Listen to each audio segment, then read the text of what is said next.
انسان سے شرم، حیا، عصمت و عفت، اس کے سارے تصورات کو ختم کر دیا جائے، انسان کو حیوان بنا دیا جائے۔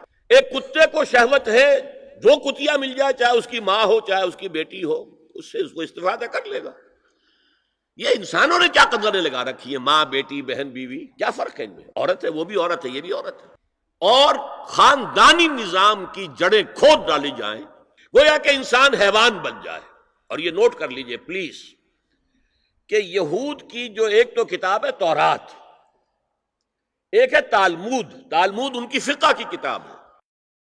تالمود کی تعلیم یہ ہے کہ یہ باقی جتنے انسان ہیں، اصل انسان تو صرف ہم یہودی ہیں، یہ باقی جتنے انسان ہیں گوئمز، اور ان کے لیے دوسرا لفظ ہے جینٹائلز، یہ اصل میں انسان نما حیوان ہیں، انسان نما حیوان۔ اور جبکہ انسان کا حق ہے حیوان کو استعمال کرنا، ایکسپلائٹ کرنا۔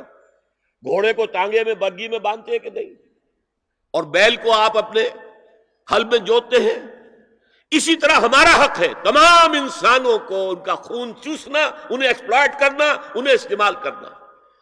اور اس کے لیے بہترین طریقہ یہ ہے کہ انہیں واقعتاً حیوان بنا دیا جائے، انسانی اقدار ان سے چھین لی جائے۔ حیوان بنیں گے تو پھر کام کریں گے ہماری مرضی کے مطابق۔ یہ انتقام یہ لوگ یورپ سے اور امریکہ سے، عیسائیوں سے بھرپور طریقے پر لے چکے ہیں۔ شرم اور حیا نام کی کوئی شے نہیں ہے، عصمت و عفت کا کوئی حساب نہیں، کوئی ذکر ہی نہیں۔ اور گواہیاں کیا ہیں؟ پریزیڈنٹ کلنٹن نے کہا تھا 2 سال پہلے یا 3 سال پہلے، وہ جو ان کی اینول سپیچ ہوتی ہے، State of the Union address, اس نے کہا تھا عنقریب ہماری قوم کی اکثریت حرام زادوں پر مشتمل ہوگی۔ یہ حرام زادے کا لفظ میں نے ترجمہ کیا ہے born without any wedlock. ایک تو ہوتا ہے ایک مرد اور عورت کی شادی ہوئی ہے، نکاح ہوا ہے، پھیرے پڑے، کچھ بھی ہوا ہے، لیکن اعلانیہ طور پر وہ اب شوہر اور بیوی کی حیثیت سے ہے، تو ان کی اولاد ہو رہی ہے، جائز اولاد ہے۔ ایک بغیر شادی کی اولاد ہو رہی ہے تو یہ حرامی ہے، حرام زادے ہے۔ انہوں نے کہا کہ ہماری قوم کی اکثریت حرام زادوں پر مشتمل ہوگی۔ ہومو سیکسولیٹی، لیسبینز، گیز، اور بالکل ڈکلیئر کرتے ہیں، پادری ڈکلیئر کرتا میں گے ہوں، سینیٹر ڈکلیئر کرتا میں گے ہوں، انہیں کوئی شرم ہی نہیں، اس کے اندر کوئی حجاب نہیں، اعتراف کرنے کے اندر کہیں بھی کسی طرح کی رکاوٹ نہیں، ہچکچاہٹ ہی نہیں۔ جنسی لذت ہر طریقے سے حاصل کی جا سکتی ہے۔ زنا بالرضا ہو تو کوئی جرم ہے ہی نہیں، ہاں زنا بالجبر ہو تو جرم ہے۔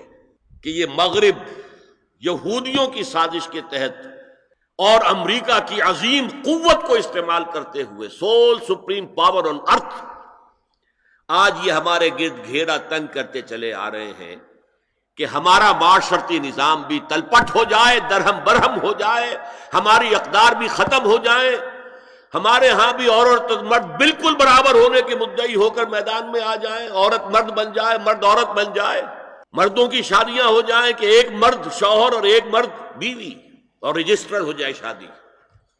لیسبینز کی شادیاں ہو جائیں کہ ایک عورت شوہر ایک عورت بیوی، اور رجسٹر ہو جائے شادی۔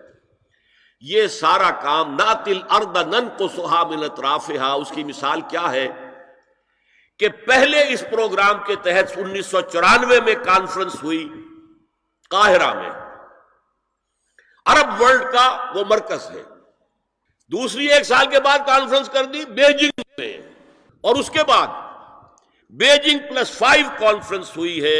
نام اس کا کیا تھا کانفرنس کا؟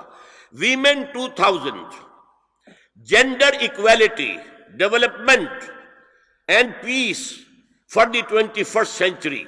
پریپریٹری ڈاکومنٹ میں نمبر 1 ہومو سیکسولیٹی کو نارمل سیکسول اورینٹیشن قرار دیا جائے، کوئی جرم نہیں ہے۔ مرد مرد سے شہوت رانی کرے، عمل قوم لوط، ایک شخص جو ہے عورت سے اپنی خواہش پوری کرنا چاہتا ہے، ایک مرد سے ہی کرنا چاہتا ہے، تمہیں کیا اعتراض ہے؟ عورتیں گھر کا کام کاج کرنے سے انکار کر دیں یا اس پر ویج طلب کریں، مزدوری دو ہمیں، محنت دو تب ہم کام کریں گے۔ یہ چولہا جھونکنا، یہ روٹی پکانا، برتن دھونا، یہ اس کے لیے ہمیں اجرت چاہیے، لیبر چاہیے۔ نمبر 4، عورت حمل اور وضع حمل کی جو تکلیف برداشت کرے اس پر بھی شوہر سے اجرت لے۔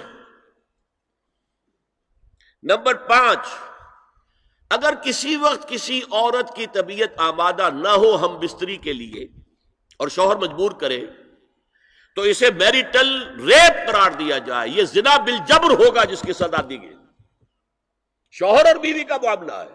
نمبر 6، پروسٹیٹیوشن کو ایک باعزت پیشہ مانا جائے اور ان کو پروسٹیٹیوٹس نہ کہا جائے بلکہ سیکس ورکرز، سیکسول ورکرز۔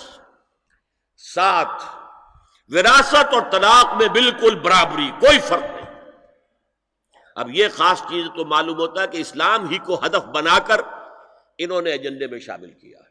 اگر شوہر اور بیوی کے درمیان اعتماد نہ ہو، شوہر کو یہ یقین نہ ہو کہ میں جب باہر جاتا ہوں میری بیوی کیا کرتی ہے،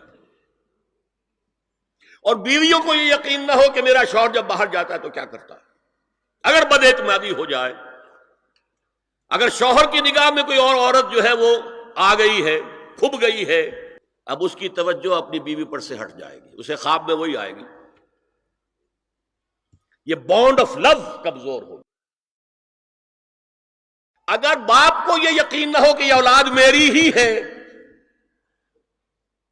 تو وہ خاندان کا ادارہ دراڑیں پڑ گئی۔